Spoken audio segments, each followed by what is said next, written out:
Well, good morning, good afternoon, good evening, good night. I'm in the car. Another Ricky's Rants coming at you. And I'm trying to get my light right in the car so I can shoot while I'm on the move. What I'm going to rant about today is since it's NBA playoff action, etc., etc., etc., the greatest of all times, and befitting because the late great Mr. Muhammad Ali just passed, and he was known to be the greatest of all times. People like to throw that out there, the greatest of all times. And when you talk about basketball, automatically people say, Michael Jordan, let me get my face in the light a little bit. There we go. Michael Jordan is the greatest of all times. Think about that for a second. And everybody saying, yeah, well, what's wrong with that? 90% of y'all, yeah, what's wrong with that? He's the greatest of all time. He's the greatest of all times. What makes him the greatest of all times? Because I think people throw that out there without even thinking, and people just ride that bandwagon. So let's break it down, analyze it the way I've analyzed it a little bit. And I'm asking you, fans of Michael Jordan and haters of Michael Jordan, please be objective and analytical. And after you finish watching this, go pull the numbers for yourself. Don't believe what I'm saying just because I'm saying it, but I'm letting you know. Okay, let's start with the rings. They say he's the greatest because he has 6 championship rings, and he won 6 championships, and the 6 championship rings and the rings because he got the rings. Okay, Kareem Abdul-Jabbar has 6 championship rings, and he holds the NBA all-time scoring title, the most points ever in the NBA. Why is he not the greatest of all times instead of Michael Jordan? Good point. You said rings, so I gave you rings and another stat. And since we're talking about rings, what about Bill Russell? 11 championship rings. And I'm not talking about, okay, Robert Horry got 7, but he was one of the assistants on the team, one of the helpers on the team, not the guy. Kareem was the guy. Went up against other bigs and dominated. Bill Russell was the guy. And not only did he have 11 championships, he played and coached. Not like Pat, not like, what's his name? Not like Phil Jackson.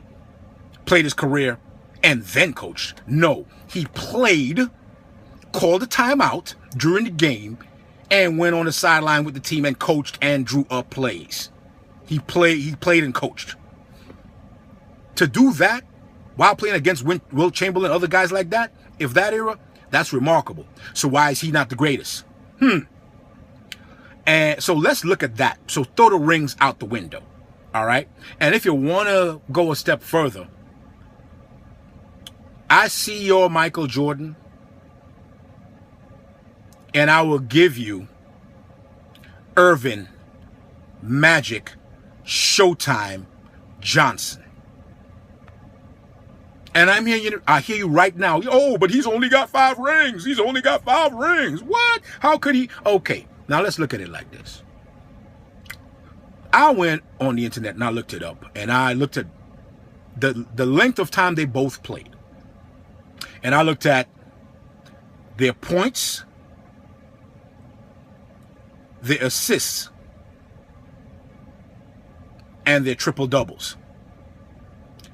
Now, when I minused some of the years Michael Jordan played to make it equal to the total amount of years that Magic played, and yes, I did take into consideration the time Michael Jordan retired and came back, because that was not equated in his total years played. So when you remove a few of his years to make his active years equal to the active years of Michael Jordan, of Magic Johnson, Mike beats him in scoring. But in assists, Magic got him. In triple doubles, he blew him out the stratosphere. Mike wasn't even close to Magic on that. Now, Michael Jordan played the 1, the 2, and the 3 in his career. He played the point, the shooting, and the small forward during his career at different times. Okay, I'll give him that. Magic played the 1, the 2, the 3, the 4, and the 5 during his entire career at a very high level at each of them. Matter of fact, one year when they were going for a championship and Kareem got hurt, he played the 5. So he played the 5 in an NBA championship final. And they won. So when you're talking about the greatest of all times, I would say nah. None of them are the greatest of all times. I would say any of them are the greatest to ever play the game at their specific position or in their era. Because it's obvious that the centers of today, 2015, 2016, play a completely different game than the centers of the 80s and even the 90s for that matter. Completely different game. The guards play a different game. The forwards play a different game. Everybody plays a different game. So when you're saying the greatest, you got to break it down, in my opinion, by era and or by position. But if you want to say the greatest of all times, I would have to take Magic Johnson's 5 position plays, 5 positions of play, 5, into consideration for him being the greatest of all times. And oh, by the way, when I crunch the numbers with the years, making them equal in years that they played, Michael and Magic, Mike would have to give up one of his rings, so they would be equal at 5. Maybe Magic had one more ring in him. Who knows? Maybe. So respect Magic. Respect him. I don't care if you're a hater or not. If you love the Lakers, if you hate the Lakers, if you love Magic, if you hate him, respect his game. Respect them. Respect Mike's game. Respect all of their games because they're all greats. And really give consideration when you're throwing out there the whole argument of the greatest of all times. And this greatest of all times, Ricky T. Anthony, is giving you my greatest of all times flex on your funky ass, and I'm out.